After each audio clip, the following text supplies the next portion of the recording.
I mean, if you're getting a paid deal, you're getting paid. That's what we're here for.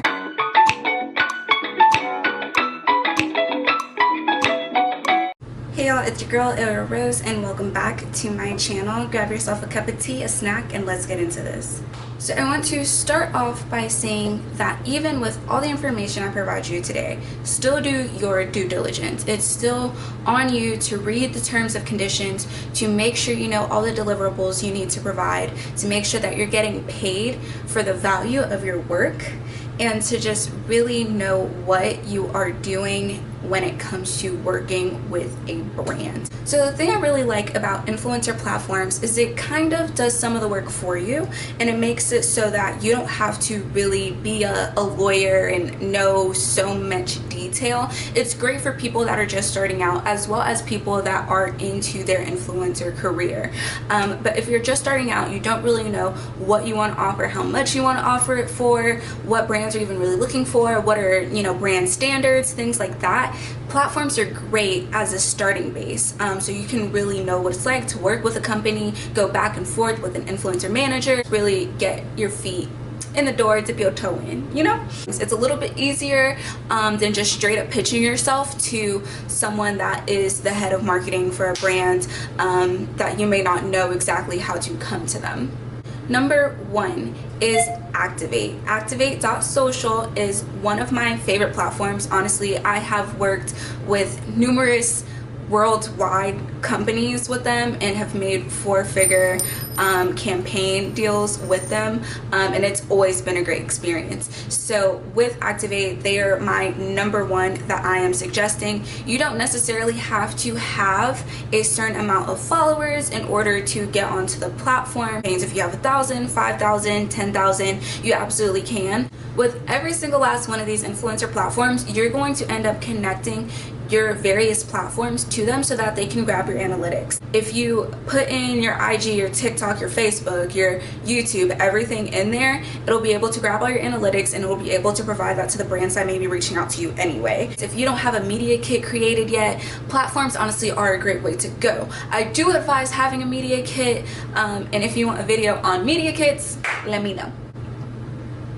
Okay, so Activate is seriously one of my favorite platforms because it has huge brands that have actual budgets, and that's what we want to work with, brands that actually have the budgets to work with you at the value number that you have provided.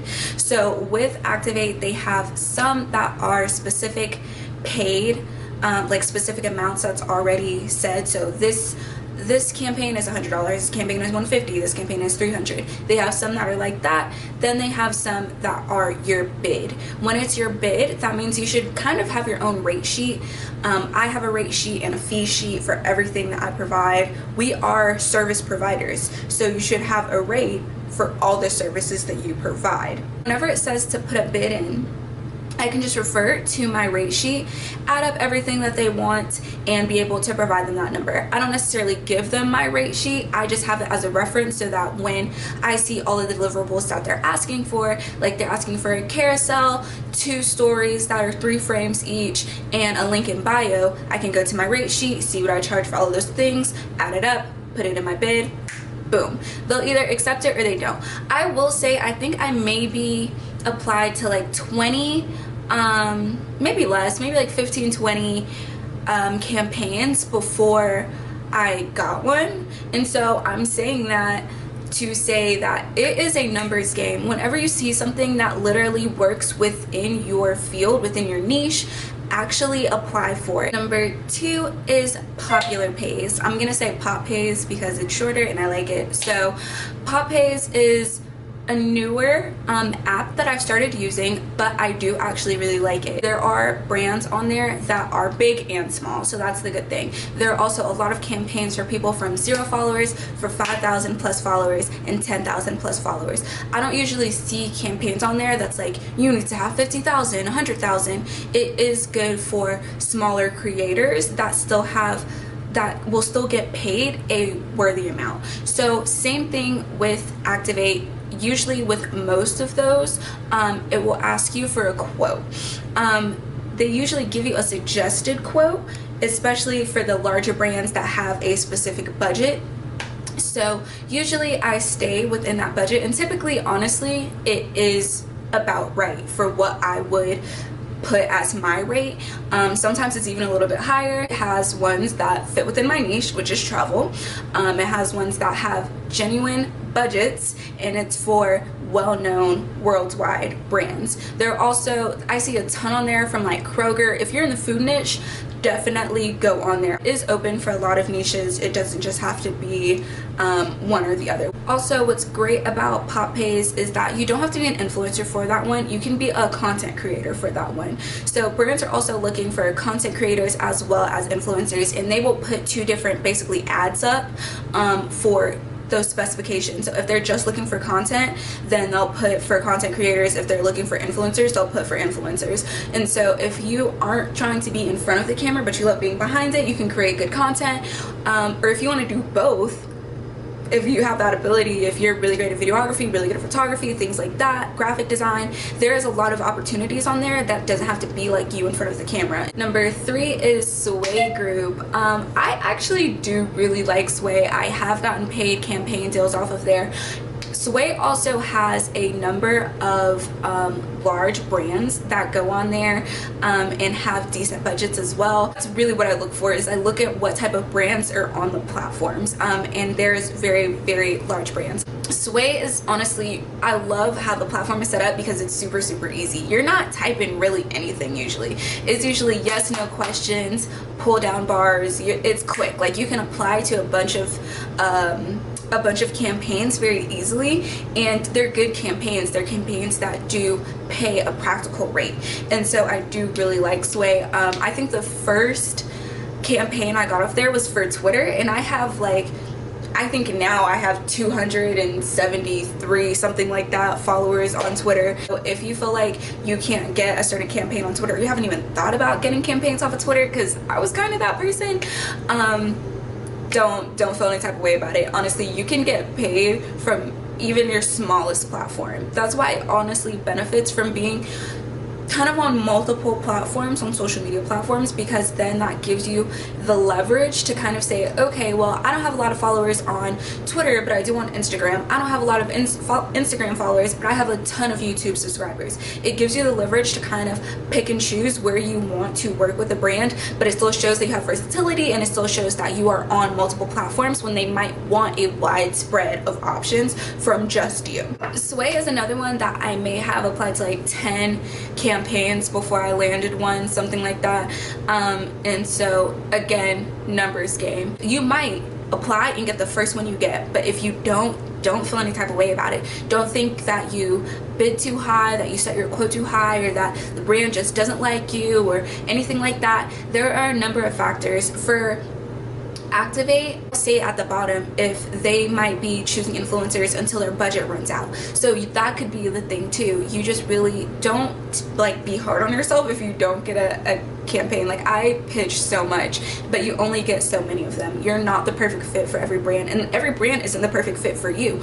And remember that, like, that's okay. And if they're saying no because they're saying what you want is too high, like, don't necessarily feel some type of way about that. If you know that your rate is a good rate and it's what you deserve to get paid for the work that you're putting out. Number 4 is Aspire IQ. So this is one that has a ton of campaign options on there. For all of my TikTokers that have any type of followers, definitely go on Aspire IQ. They're definitely putting a lot of energy into TikTok campaigns right now, and a lot of them actually cross promote. So they might want you on an Instagram post and a TikTok. They might want you on a YouTube, a Twitter, and a TikTok. This is the thing about Aspire IQ. If you have like 100 subscribers on YouTube, 5,000 followers on IG, and 2,000 followers on TikTok, put all of those platforms on there, plus your Snapchat, plus your Facebook page, and the more platforms you put on there, the more options become available to you, because a lot of the brands want cross promotion over platforms. And if you only put your Instagram on there because you're like, this is the only one I think I'm going to be able to get paid campaigns off of, you're only going to see campaigns that solely want Instagram posts. And like I said, most of them want Instagram, TikTok, Twitter, just a multitude of platforms platforms. So put all of your platforms on there, because you're way more likely to see more campaigns. The more campaigns you see, the more you can apply to. The more you apply to, then the more likely you are to land one. Okay, and number five is FOHR, spelled FOHR.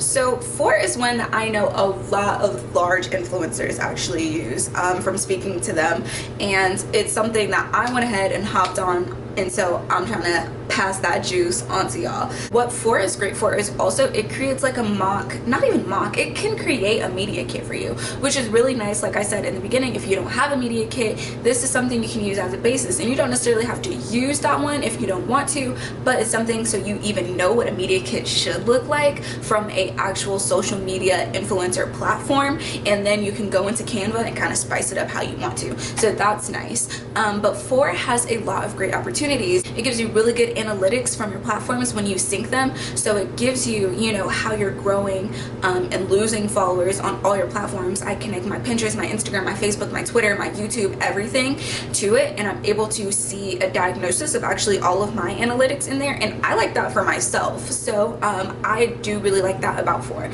Then it has campaigns right on there as well. So there's gifted campaigns, there's giveaway campaigns, and there's paid campaigns. So depending on what you're looking for and what you're looking to do, there are options to do a lot of things with FOHR. It's also a platform that has very large brands and smaller brands as well, and so that is beneficial when you don't know what kind of direction you want to go in.